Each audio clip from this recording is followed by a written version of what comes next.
Maranatha, Tuhan Yesus segera datang. Saya Wanda Dumais dari Sydney, Australia. Saudara yang dikasihi Tuhan, surat Roma sebenarnya surat yang sangat bagus sekali untuk dipelajari oleh orang percaya. Saudara, surat ini ditulis oleh Paulus dari kota Korintus sekitar tahun 57 Masehi. Jadi 3 tahun setelah Kaisar Nero naik tahta menjadi Kaisar Romawi. Kaisar Nero ini terkenal adalah kaisar yang bengis di kemudian hari. Nah, saat dia naik tahta di usia ke-16 tahun. Pada waktu itu dia masih muda. Dan pada awalnya situasi politik di Roma itu biasa-biasa saja. Belum ada aniaya-aniaya yang terdengar. Orang Kristen baru mengalami aniaya saat kota Roma dibakar tahun 64 Masehi. Kalau kita baca dalam sejarah, kota Roma ini terbakar dengan hebat sekali. Begitu, dan orang Kristen dituduh sebagai biang keributan, dituduh sebagai orang-orang yang menyebabkan kebakaran di kota itu, melakukan kegiatan-kegiatan subversif sehingga Nero mempunyai kesempatan untuk memburu orang-orang Kristen. Jadi saat itu dimanapun orang Kristen ditangkap, mereka akan dihukum tanpa melewati pengadilan. Saudara yang dikasihi Tuhan, jadi saat Paulus menulis surat kepada jemaat Roma yang kita kenal sebagai kitab Roma saat ini, maka isi kitab Roma itu berhubungan dengan doktrin-doktrin utama kekristenan. Paulus bukanlah orang yang mendirikan jemaat Roma. Paulus rindu untuk pergi ke Roma, melihat jemaat ini. Yang saya pernah sampaikan, jemaat Roma ini terbentuk pada saat perayaan Pentakosta di Yerusalem. Ada orang-orang Roma yang datang ke sana, lalu mereka mengalami anugerah Allah di sana, mereka pulang ke Roma, mereka membawa iman mereka ke sana, lalu mereka mulai menyatakan Kristus di sana, di tempat di mana mereka tinggal. Jadi saudara, sebenarnya kehidupan Kristen kan seperti itu. Di mana kita berada, sebenarnya gereja Tuhan harusnya terbentuk di situ. Karena kita menyatakan kebenaran-kebenaran tentang Tuhan. Bukan kita berada di mana lalu kita cari gereja untuk masuk ke gereja situ. Tidak. Kita ada di mana kita menyatakan pernyataan iman kita. Cuma persoalannya di sini, saudara, karena doktrin-doktrin utama itu perlu diketahui oleh jemaat Tuhan. Makanya jemaat itu mereka tidak mempunyai kekuatan untuk membangun gereja di mana mereka berada. Karena apa? Mereka tidak mendengar tentang pengajaran-pengajaran Kristen. Itu sebabnya di sini Paulus menuliskan surat kepada jemaat Roma dan memberikan pengajaran yang sistematis, pengajaran yang paling jelas, paling sistematis mengenai doktrin Kristen. Jadi kitab Roma ini dibagi dua sebenarnya kalau kita baca. Pertama berisi tentang doktrin-doktrin Kristen, lalu kedua berisi tentang aplikasi bagaimana orang Kristen hidup di dunia ini sesuai dengan doktrin yang dipercayai itu. Jadi ada pengajaran, lalu ada aplikasi beriman. Orang yang percaya kepada ajaran yang sehat, maka dia akan hidup sesuai dengan ajaran yang sehat. Orang yang tidak pernah mengetahui ajaran sehat, tentu tidak pernah menghidupi ajaran sehat tersebut. Orang yang mengetahui ajaran yang salah, maka dia akan hidup sesuai dengan ajaran yang salah. Orang yang mengetahui ajaran yang sesat, maka dia akan hidup sesuai dengan ajaran yang sesat. Konsekuensi ini terjadi. Jadi saudara, kitab ini tidak boleh dilewatkan oleh orang percaya. Kita harus mempelajari kitab Roma yang luar biasa ini. Roma 1 ayat 16 sampai 17 adalah tema daripada kitab Roma. Roma 1, 16, 17, sebab aku mempunyai keyakinan yang kokoh dalam Injil. Karena Injil adalah kekuatan Allah yang menyelamatkan setiap orang yang percaya. Pertama-tama orang Yahudi, tetapi juga orang Yunani, sebab di dalamnya nyata kebenaran Allah yang bertolak dari iman dan memimpin kepada iman seperti ada tertulis, orang benar akan hidup oleh iman. Sebenarnya dalam bahasa aslinya, terjemahan yang lebih baik dalam King James Version mengatakan, aku tidak malu akan Injil Kristus. Di situ ada kata Injil Kristus. Bahasa Indonesia menerjemahkan sebab aku mempunyai keyakinan yang kokoh akan Injil. Tetapi dalam bahasa aslinya, kata-kata ini sebenarnya lebih tepat berbunyi sebab aku tidak malu akan Injil Yesus Kristus.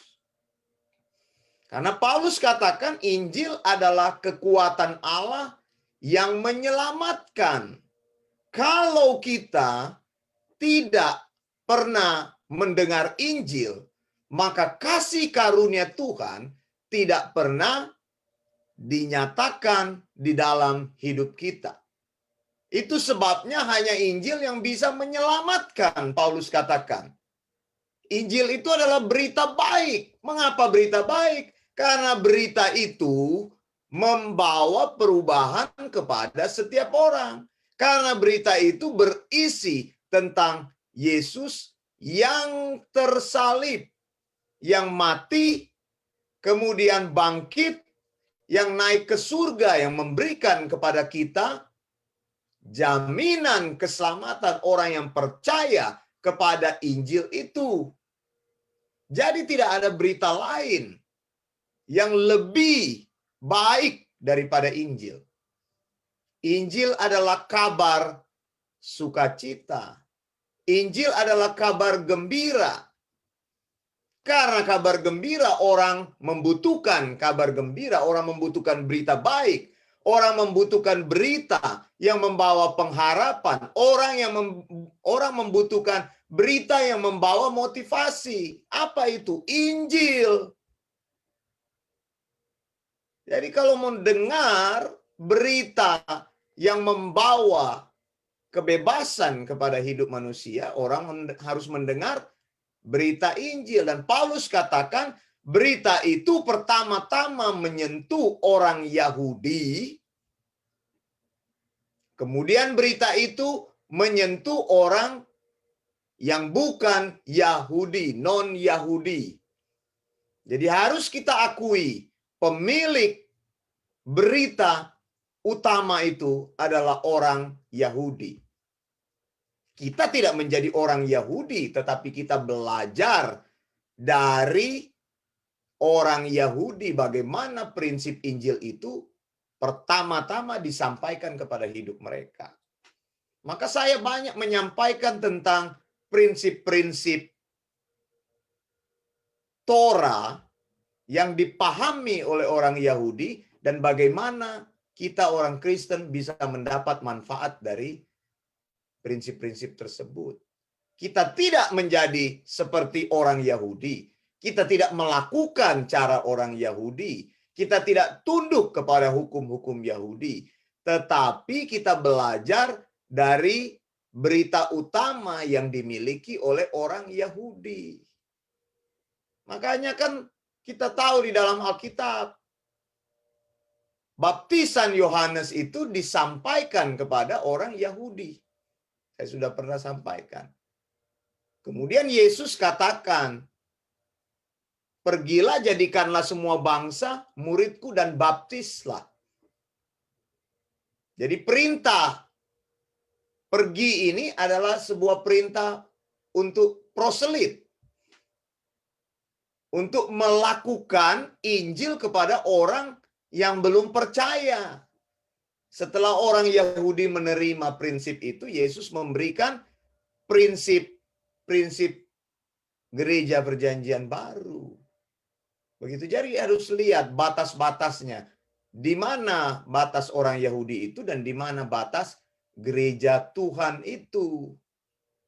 Begitu. Ada beberapa persamaan yang bisa kita lihat. Nah, saudara, kalau Injil tidak disampaikan, maka Injil tidak akan pernah didengarkan oleh orang.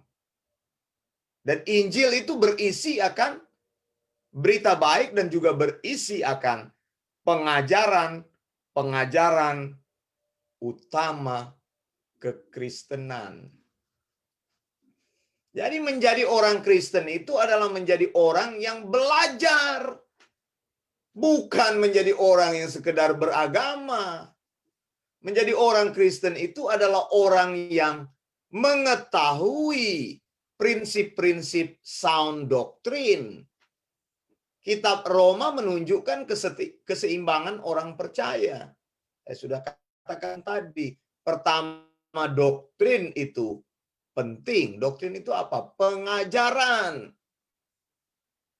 Lalu bagaimana doktrin itu diaplikasikan dalam kehidupan yang nyata? Seseorang tidak mungkin menunjukkan praktek beriman yang benar tanpa paham doktrin yang benar, didaskalia higiainose. Karena itu Paulus orang yang pertama bicara tentang didaskalia higiainose, pengajaran yang sehat. Banyak orang tidak peduli pada pengajaran. Mereka berpikir menjadi Kristen itu cukup percaya Yesus, terima Yesus, ya sudah. Makanya mereka ditarik ke sana sini. Mereka tidak tahu manakah ajaran yang benar itu. Dan Paulus sampaikan kepada Timotius, kepada Titus, sampaikan ajaran yang benar. Sampaikan doktrin yang sehat. Sampaikan ajaran yang sehat. Mengapa? Karena kalau orang percaya kepada ajaran yang sehat, hidup mereka akan menghasilkan praktek kehidupan iman yang sehat.